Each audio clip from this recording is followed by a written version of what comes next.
ನಮಸ್ತೆ. ನಾನು ಎಲ್ಲೇ ಹೋದರೂ ಹೇರ್ ಕೇರ್ ಬಗ್ಗೆ ಕೇಳೋರು. ಸೊ ಆ ಸೀಕ್ರೆಟ್ನ ನಾನಿಲ್ಲಿ ರಿವೀಲ್ ಮಾಡ್ತೀನಿ. ಸೊ ನಾನು ಲಾಸ್ಟ್ ವೀಡಿಯೋದಲ್ಲಿ ತೋರಿಸಿದ ಥರ 2 ಸ್ಪೂನ್ ಅಕ್ಕಿ, 2 ಸ್ಪೂನ್ ಫ್ಲೇಕ್ಸ್ ಸೀಡ್ಸ್ ಹಾಕಿ 2 ಸ್ಪೂನ್ ಮೆಂತ್ಯ ಹಾಕಿ ಬಾಯ್ಲ್ ಮಾಡ್ಕೊಳ್ಳಿ ಅಂತ ಹೇಳಿದ್ದೆ.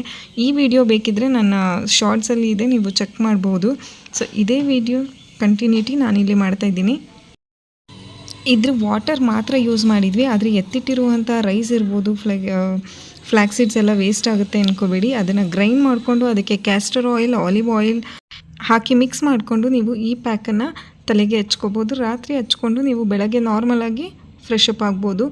ಆ್ಯಂಡ್ ನೀವು ನೋಡ್ತಾ ಇರ್ಬೋದು ಎಷ್ಟು ಸಾಫ್ಟಾಗಿ ಆಗುತ್ತೆ ಕೂದಲು ಅಂತ. ಆ್ಯಂಡ್ ಇದೆಲ್ಲ ರೆಸ್ಕಿಯನ್ಸ್ ಅವರು ವಾರಕ್ಕೆ ಒಮ್ಮೆ ನೀವು ಕ್ಯಾಸ್ಟರ್ ಆಯಿಲ್ ಅಪ್ಲೈ ಮಾಡಿ, ಒಂದು 4 ವಾರ ಅಪ್ಲೈ ಮಾಡಿ, ಡಿಫ್ರೆನ್ಸ್ ನಿಮಗೇ ಗೊತ್ತಾಗುತ್ತೆ ಹೇರ್ ಎಷ್ಟು ಸಾಫ್ಟ್ ಆ್ಯಂಡ್ ಸ್ಟ್ರಾಂಗ್ ಆಗುತ್ತೆ ಅಂತ.